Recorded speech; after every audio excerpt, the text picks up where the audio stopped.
नमस्कार, आप देख रहे हैं फाइनल कट। मैं हूं आपके साथ आशा सरमाल। चलिए शुरुआत करते हैं जम्मू कश्मीर से जुड़ी खबरों की। डिप्टी सीएम सुरेंद्र चौधरी ने आज अपने विधानसभा क्षेत्र नौशहरा में कुछ विकास परियोजनाओं का नींव पत्थर रखा। डिप्टी सीएम ने वार्ड नंबर 13 में एक कम्युनिटी हॉल के अलावा एक सड़क का काम शुरू करवाया है और साथ ही साथ वहां पर स्थापित किए गए ARTU के कैंप ऑफिस का भी उद्घाटन किया। उन्होंने कम्युनिटी हॉल में दी जाने वाली सुविधाओं की जानकारी ली और ARTU के कैंप ऑफिस में भी सभी सुविधाएं सुनिश्चित करने के दिशा निर्देश जारी कर दिए ताकि यहां आने वाले लोगों को कोई परेशानी ना हो।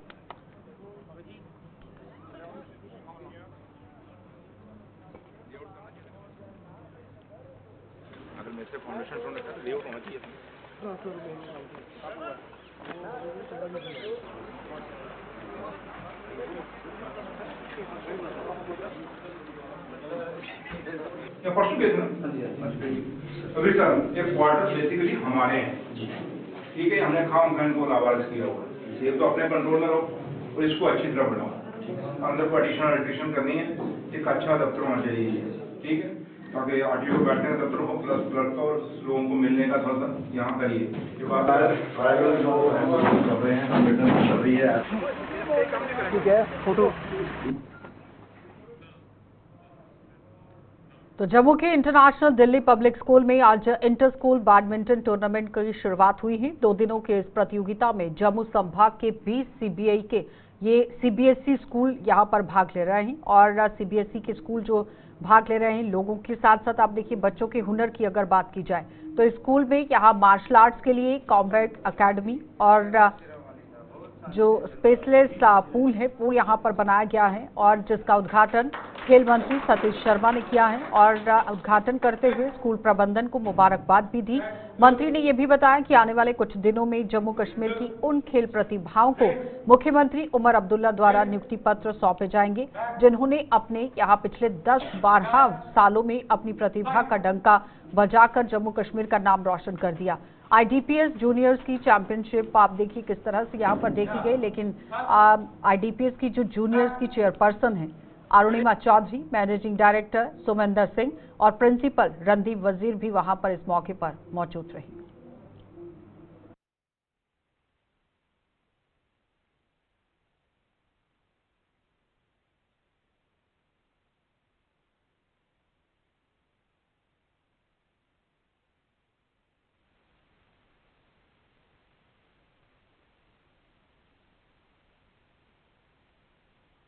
आयो अच्छा गजमुख को 2 दिल लाल विराजे सुत गौरी हर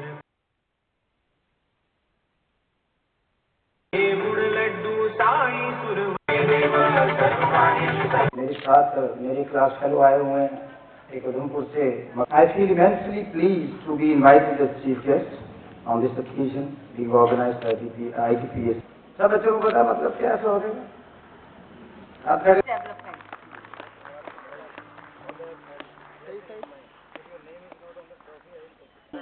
as a national badminton player and state champion. Sir, your dedication. देखो, मैं तो मुबारकबाद दूंगा आपको और सारी स्कूल की IDPS की मैनेजमेंट को जो इतना शानदार आयोजन इन्होंने किया, जिसमें लगभग 20 स्कूलों के बच्चे आए, छोटे बच्चे आए हैं और उनमें एक डिसिप्लिन और कंपटीशन की पॉजिटिव कंपटीशन की भावना पैदा हो रही है। और स्पोर्ट्स तो आज मुझे लगता है there is dire need of sports. पहले शायद इतनी नहीं होती थी, हमारे समय में तो स्पोर्ट्स होता था। आज जो बच्चे मोबाइल में चले गए हैं और कुछ आगे जाके गलत चीज़ों में मुलव्वस हो रहे हैं, तो यहाँ का डिसिप्लिन उनको पूरी उम्र ताउम्र याद रहेगा और बाकियों को मदद करेगा। IDPS की तमाम मैनेजमेंट को जो सहोदे के तहत इन्होंने शुरू करा है, this is a very good initiative and I congratulate entire principal, vice principal, MD sir, Malu ma'am, principal, vice principal जितने भी हैं सारे बेहतरीन। और मैं तो बड़ा खुश हूँ इतने अच्छे लेवल पे ऑर्गेनाइज किए। और आज ज़रूरत है बच्चों में क्रीड़ा की, खेल कूद की। 225 से ज़्यादा बच्चों को उनके ऑनरेबल CM साहब के हाथों अपॉइंटमेंट लेटर्स देने जा रहे हैं जो उन्होंने पिछले 10-12 सालों से मेहनत की है। उसके बाद ये प्रोसेस जब शुरू हो जाएगा थोड़ी अमेंडमेंट की ज़रूरत है और भी बड़ी चीज़ें। अब टाइम होगा तो आपको सारी चीज़ें बताएंगे। MS स्टेडियम की आपने बात की, अल्टरनेटिव ढूंढा जा रहा है। कुछ इंटरनेशनल 4-5 स्टेडियम बनाने जा रहे हैं। जेटली जी का स्टेडियम जो उनके नाम पर हमने डॉक्टर जितेंद्र सिंह जी की कॉन्स्टिट्यूंसी में, उसको भी हम बनाने। तो जम्मू के मड़ ब्लॉक के किसानों ने इस बार सरसों की खेती का रिकॉर्ड तोड़ दिया है। जम्मू में सरसों की सबसे ज्यादा खेती मड़ ब्लॉक के ही किसान कर रहे हैं और कृषि विभाग स्वयं इसकी यहां पर तस्दीक कर चुका है। किसानों के मुताबिक ये सरसों की पूरी तरह से जो शुद्ध आबदे की पौध है और इसमें मिलावट की कोई गुंजाइश नहीं रहती। बाजार में बिकने वाले सरसों के तेल में मिलावट की आशंका से इनकार नहीं किया जा सकता, लिहाजा लोगों को खाने में इसी सरसों का इस्तेमाल करना चाहिए। किसानों ने यह भी बताया कि यहां कृषि विभाग की ओर से उन्हें हालांकि सरसों की खेती के लिए कोई मदद नहीं मिल पाई है। अच्छा फल है इस पर सरसों को? अच्छा फल है। अच्छा, कुछ सरसों लगाकर, क्योंकि जो बाहर से तेल लेते हैं लोग कीमती जो दुकान से, उसमें थोड़ा मिलावट का खतरा रहता है।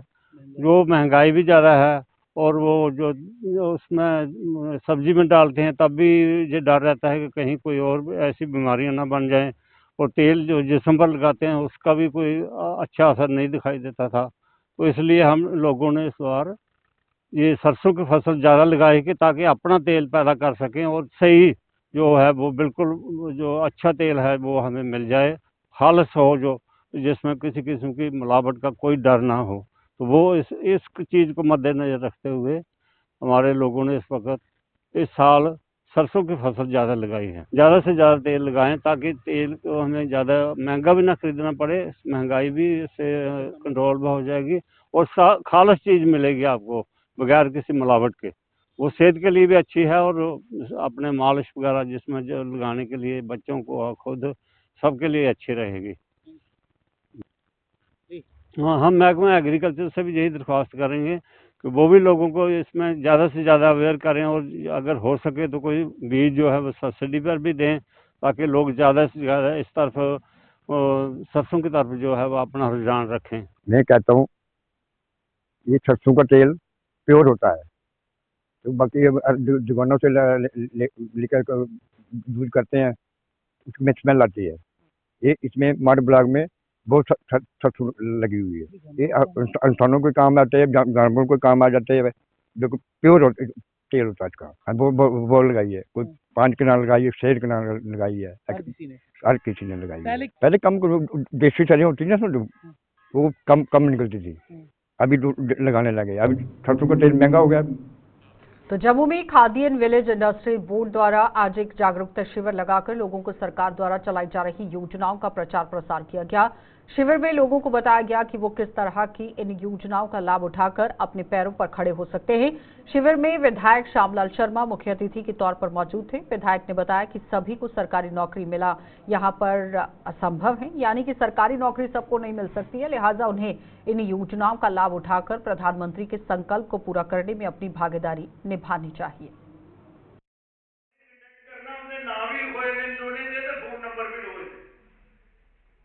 मुझे लगता है कि 40 से ज़्यादा ऐसी स्कीम्स हैं हर सेक्टर में और उसमें आपने देखा कि इंसेंटिव कितने रखे हुए हैं। और आज सबसे बड़ी जो समस्या है पूरे विश्व में वो बेरोजगारी की है और बेरोजगार वही है जो काम नहीं करता है। सबको नौकरी तो मिल नहीं सकेगी, लेकिन जिस तरह से make in India, made in India, startup India, ये स्लोगन नहीं है।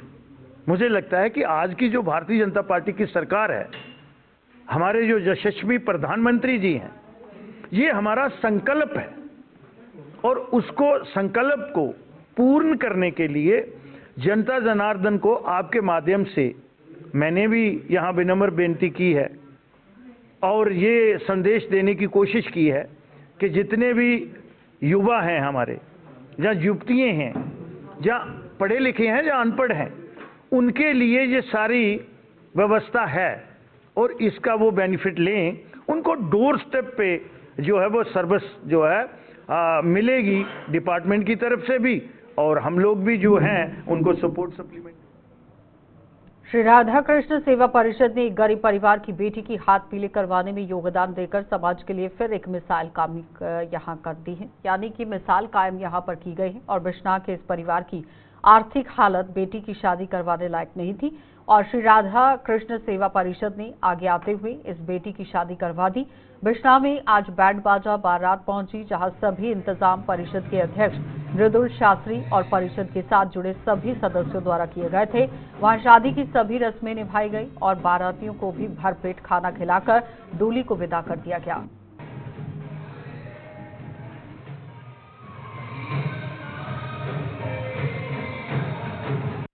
जिंदा बेटी का विवाह है वो अज कोला महीना एक पहला साढ़े स्थान में आए हैं और उन्हें अपनी परेशानी व्यक्त की थी कि महाराज साढ़ा बेटी का विवाह प्रबंध कुछ नहीं है और असें उन्हें आश्वासन दिता है कि साढ़ा एक संगठन है श्री राधा कृष्ण सेवा परिषद और आज साढ़े संगठन की तरफ का जिन्ना भी इतना भोजन का प्रबंध है और जिन्ना भी भोजन का प्रबंध है साढ़े संगठन की तरफ का किया गया। उहदे कन्नै साढ़े कन्नै जिहड़े साढ़े रोहित खजूरिया जी ने इन्हें जड़ा इस पैलेस का जो प्रबंध है एक इन्हें की भी असें बड़ा बड़ा धन्यवाद देना और साढ़े संगठन के जिन्ने भी कार्यकर्ता हैं साढ़े अंशु जी ने साढ़े विशाल जी ने साढ़े रिंकू चौहान जी ने इस सारा और काफ़ी लोगों का साढ़ा संगठन है जोड़े किसी नहीं आई सके और अस सारे का धन्यवाद करने और अस चाहते कि सारे लोग कोहा भी गरीब बेटी का विवाह हुआ है तो वो अपना योगदान दें।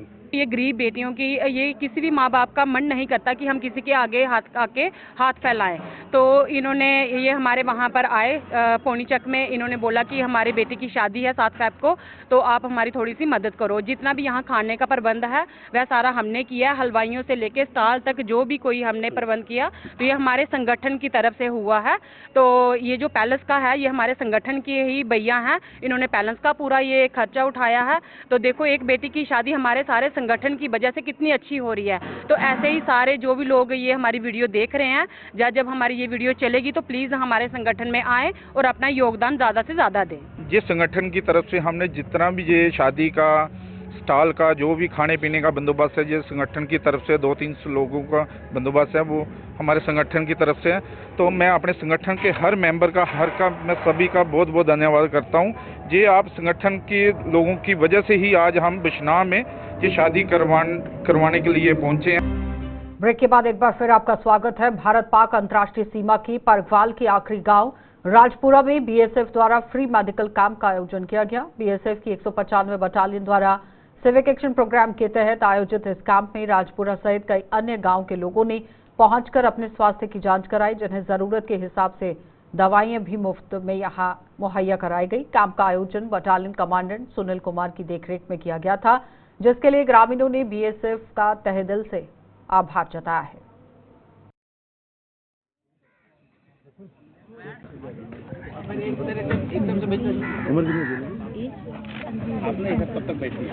सीमा सुरक्षा बल सीएपी प्रोग्राम्स के तहत बहुत सारे प्रोग्राम्स ऑर्गेनाइज करती है।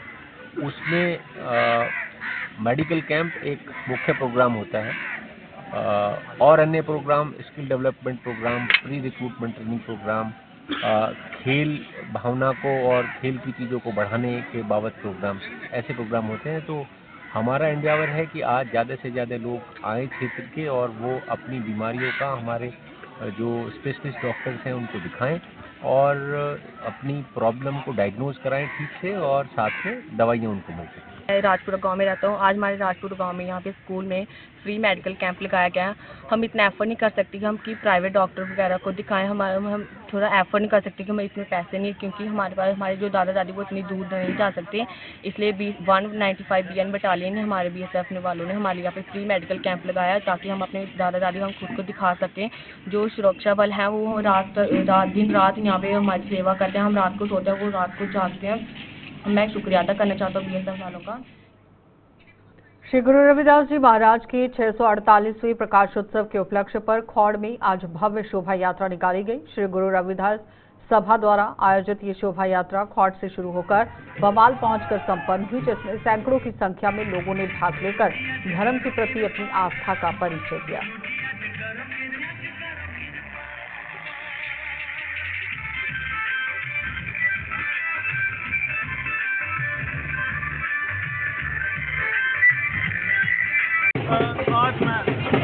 के माध्यम से पूरे कोट वासियों को, पूरे अखनूर वासियों को, पूरे जम्मू वासियों को, पूरे विश्व वासियों को श्री गुरु रविदास जी महाराज जी के 648वें प्रकाश उत्सव की बहुत बहुत बधाई देना चाहता हूँ।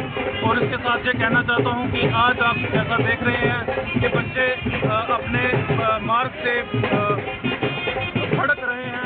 हमारा ये आज का जो मैसेज है, जो संदेश है, वो ये रहेगा कि आज बच्चों को ज़रूरत है उस रूहानियत मार्ग पर चलने की, जिस रूहानियत मार्ग को हमारे गुरु रविदास जी महाराज जी ने अपनी वाणी में भी जिसका बताया है। और उस मार्ग पर चलने की आज हमारे यूथ को और समाज को बहुत ज़रूरत है। इसी के साथ साथ मैं पुनः आपके माध्यम से पूरे कोट वासियों का, पूरे जोड़िया वासियों का शुक्रिया अदा करता हूँ। जो दूसरी ओर श्री गुरु रविदास जी की महाराज की प्रकाशोत्सव के उपलक्ष्य पर 9 फरवरी को निकाली जाने वाली शोभा यात्रा बाहू फोर्ट स्थित गुरु रविदास सभा पहुंचकर संपन्न होगी। शोभा यात्रा के स्वागत के लिए बाहू फोर्ट सभा ने सभी तैयारियां पूरी कर ली हैं। बाहू फोर्ट रविदास सभा के सचिव मंगत राम ने आज एक प्रेस कॉन्फ्रेंस के दौरान बताया कि शोभा यात्रा के लिए सभी तैयारियां कर ली गई हैं और इसका गर्मजोशी के साथ स्वागत किया जाएगा। शोभा यात्रा जय गुरुदेव। इस शोभा यात्रा के 29 दिसंबर की फैसला होया है, जनरल जलास ने फैसला लिया है कि शोभा यात्रा जी है 9 फरवरी की कड़ी जाग 2025 की और वो पूरी तैयारियां पूरी चला दी हैं। और वो शोभा यात्रा जी है 9 फरवरी की 11 बजे कृष्ण नगर मंदिर तो निकला कर दी है और विभिन्न बाजारों के होंगे ही वो बहु फोर्ट सभा के पुजग और बहु फोर्ट सभा जी है गर्म जोशी करना है। ये सभा जी है स्वागत करग विभिन्न जड़ियाँ प्रभात सॉरी ये आदि ने शोभा यात्रा आदि ने बड़ी गर्मजोशी करना है इनका स्वागत करे। बाकी जेडे लोग अफवाहें दे आते हैं अफवाहें नहीं आना चाहिए। अफवाह जड़ियाँ इं बेकार ने और सारिया ही सभा जड़ियाँ जम्मू दियाँ ने वो पार्टिसिपेट करा दी ने और वो बहु फोर्ट आ कर दी ने। तो पुलिस विभाग से सेवानिवृत्त हुए नॉन गेजेटेड मुलाजिमों ने जम्मू में आज एक बार फिर से प्रदर्शन कर सरकार पर वादा खिलाफी का आरोप लगा दिया, बेइंसाफी करने का आरोप लगा दिया। ये मुलाजिम वेतन विसंगतियों को दूर करने सहित अन्य मांगों को लेकर पिछले कुछ सालों से सड़कों पर उतर रहे हैं, जिनका कहना है कि बार बार आश्वासन मिलने के बावजूद भी उनकी कोई सुनवाई नहीं हो पाई। इन लोगों के संगठन के चेयरमैन अजीत सिंह ने अब एक बार फिर से उपराज्यपाल के साथ साथ मुख्यमंत्री उमर अब्दुल्ला से उनकी सुध लेने का आह्वान कर दिया।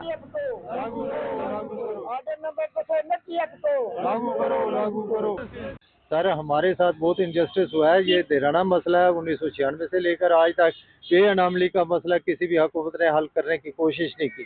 तो लिहाजा हम आपके माध्यम से बार ये गवर्नमेंट को ये बावर कराना चाहते हैं कि हमारे इस मसले को जल्द से जल्द हल किया जाए ताकि हमें राहत की सांस मिले। जिन लोगों ने मुल्क की एकता, अखंडता और सालमियत के लिए अपनी जानों तक निशावर किया और आज ये सीनियर सिटीजन सड़कों पर उतर रहे हैं, तो बड़े दुख से ये बात कहनी पड़ती है कि हमारे साथ बेइंसाफी हो रही है। तो आपके माध्यम से हम ये गवर्नर साहब, चीफ मिनिस्टर साहब से भी रिक्वेस्ट करेंगे कि इस मसले को जल्द से जल्द हल किया जाए। और दूसरी बात यह है कि अभी रिसेंटली इन्होंने एक ऑर्डर किया जो आफ्टर 2019 के बाद रिटायर हुए हैं उनको ECH कार्ड की फैसिलिटी दी जा रही है, जबकि जो 2019 से पहले वाले हैं हमारी भी बहुत देराना मांग है कि हमें भी उस जुमरे में लाया जाए और हमें भी ECH कार्ड की फैसिलिटी दी जानी चाहिए। और SPO और BDC मेंबर इन लोगों को भी ये जो राशन मनी और यूनिफॉर्म की फैसिलिटी मिलनी चाहिए जस्ट लाइक पंजाब पैटर्न पर। और दूसरा हमारा जो रिटायरी लोग हैं जब ये किसी बिजनेस पर या कोर्ट केस में कार्य सरकार जाते हैं उस वक्त इन लोगों को अपनी पेंशन से वो DA का जो प्रोविजन नहीं होता वो अपनी जेब से पेंशन से उनको देना पड़ता है। तो लिहाजा हम ये चाहते हैं गवर्नर साहब और CM साहब से इसके बारे में कम से कम ये हमारे रिटायरीज के बारे में सोचा जाए और इनको ये DA की फैसिलिटी मिलनी चाहिए ताकि इनको। फाइनल कट में फिलहाल इतना ही, इजाजत दीजिए, नमस्कार।